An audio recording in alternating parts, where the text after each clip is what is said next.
Hi everybody, and welcome back to my channel.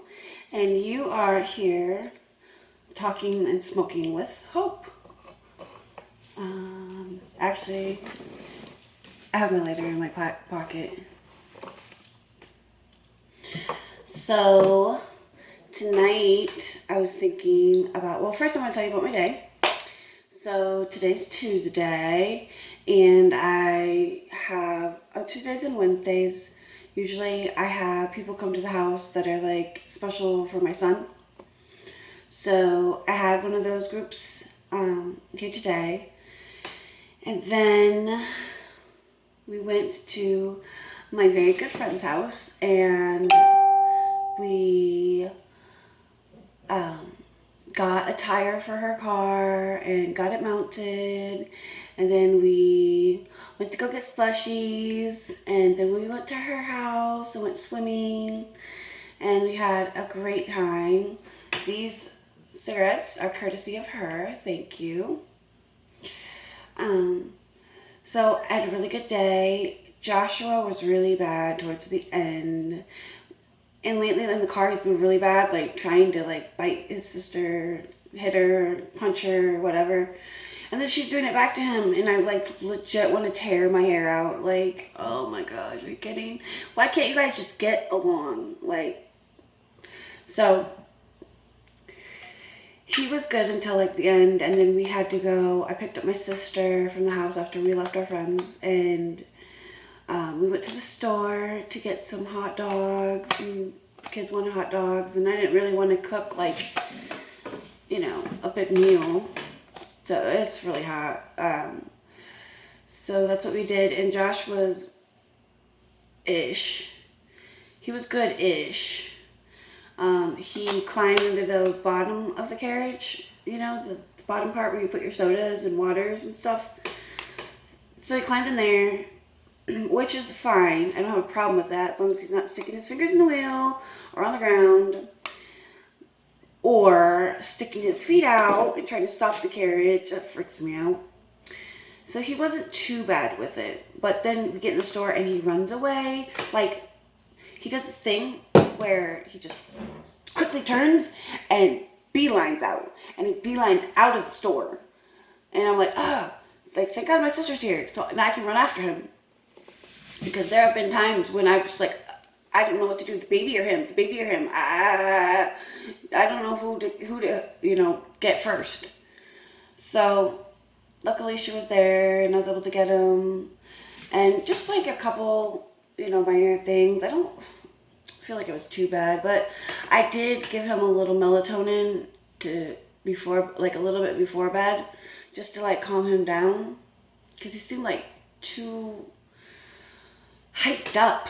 Like, I wonder sometimes if he has like another disorder or something, which we will find out eventually. It's just gonna take some time. You gotta rule out, is it blindness? Is it blindness, you know? So this is my no makeup day. Throw my hair up. The kids did not want to listen. They didn't want to get dressed. They did want to eat breakfast, though. Breakfast was a big hit. And so then I had these people come over, and of course I want the house to be clean, because who wants to have people over in a dirty house? And it's impossible with the toddler. So she comes in, and we're still, my daughter and I, my oldest, and I are still cleaning, and we're like, oh my gosh, you know, we're sorry. And I'm like, I'm sorry. It's been one of those mornings. You know, one of those mornings when everything seems to go wrong. Well, it wasn't like everything seemed to go wrong, but the kids were really just obnoxious this morning. I don't know why. I think they're getting tired of being home all the time. I'm not tired of them being home all the time, but maybe they're getting tired and ready for back to school. So that was basically my day, and I had a good day. I mean, there's flies around here, guys. But I didn't get to do my makeup because I was trying to clean the house and stuff, and I just threw my hair up. It's like messy thing, and called it done. This mama is moving on. So that's what I did. But I thought that I would start my story with you guys, where all stories begin in the beginning. So in the beginning, there was God. No, I'm just kidding. In the beginning of my husband, ex-husband now, and I relationship, we met. I worked at a shoe store, and we met there because his best friend's girlfriend worked there. So, and we were kind of friendly already, and I was definitely ready to like step it up with a real, what I thought was a real relationship. I mean, the only other relationship that I'd had was a boy that I was seeing for like 3 months, who broke up with me on Christmas because I wouldn't have sex with him. He gave me sexy lingerie. I had met his parents, everything, like his grandparents, the whole family. And then he breaks up with me because I didn't want to have sex. Like, hello, I was a virgin and did not want to have sex for my first time in the back of your smelly car, wearing some lacy thing that I have never even got to try on myself.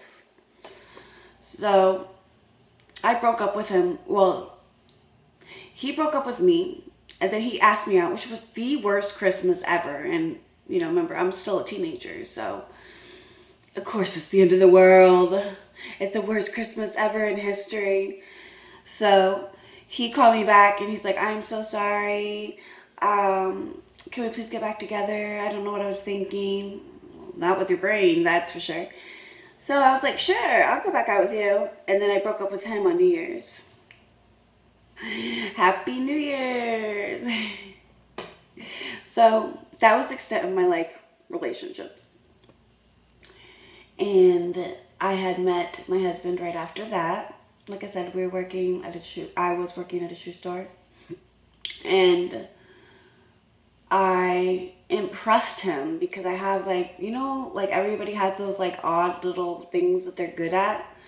Well, my weird little thing that I have a talent for, I guess, is I can get changed wearing my clothes. I went to private school, and I don't know, it's something I can do. I can just get changed without ever taking my clothes off. So I did that because I thought it was really cool. And apparently he thought it was cool too. He liked me. And so we went out on our one and only date, bowling. And I should have known then. Because he went outside to go fight somebody, to go get into a fight because some boy of his, blase, whatever. I don't even care about the excuses anymore because I don't know what's a lie and what's the truth anymore with this guy. I don't know because he just lies so much. So I should have known then, but I thought it was sexy. I was looking for a bad boy. And that's what I got. But bad boys, not all of them, but bad boys, some of the bad boys turn into bad men. And that's where you're screwed. Fly's killing me.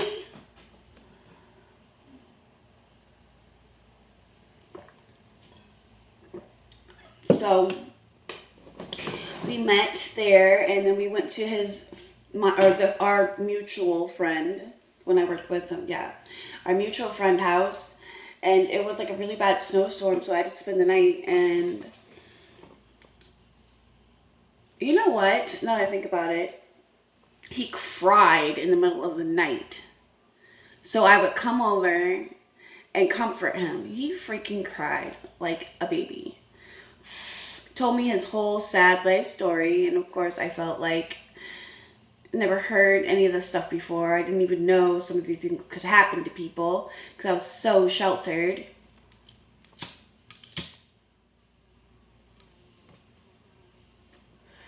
So he tells me like this whole sob story, whatever. And we end up kissing. And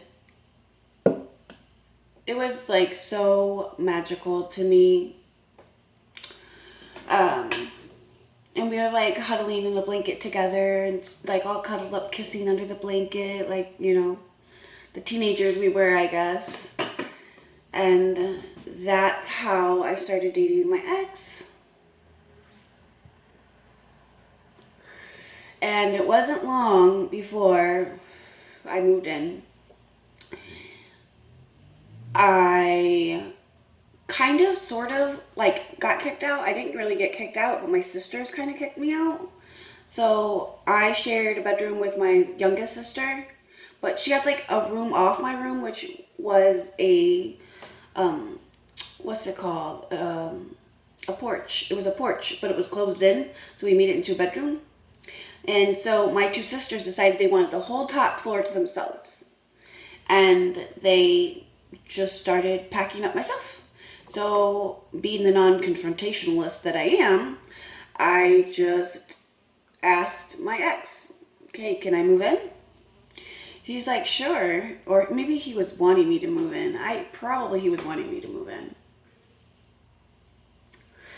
When I met his father, for the first year and a half until we got married, he never spoke one word of English to me. Only in Spanish he spoke to me. And my ex kept saying, oh, Papi speaks English really well. He speaks really good English. And I'm like, no, he doesn't, because he doesn't speak it around me. Well, that whole time, until he wanted something from me, until he wanted me to correct his son about something that he thought that his son should be doing. Then he had this whole conversation with me, and I was just like, jaw on floor. That was my first little brush with racism.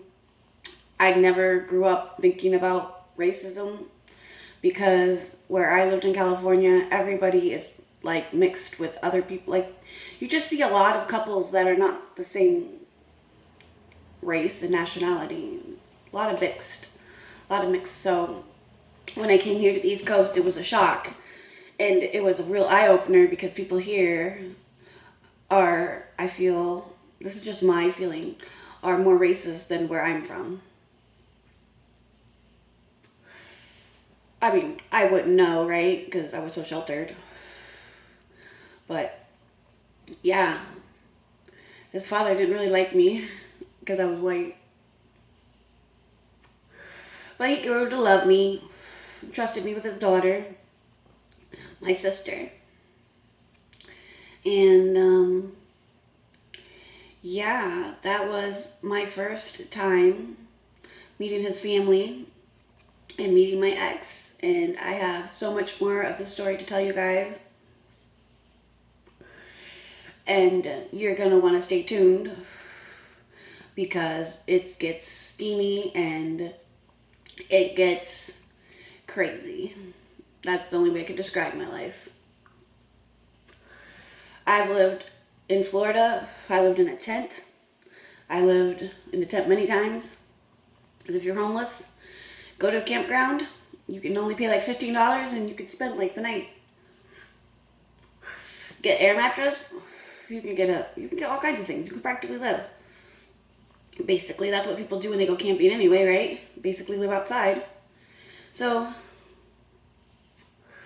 that's what I did. Another time for that story, though.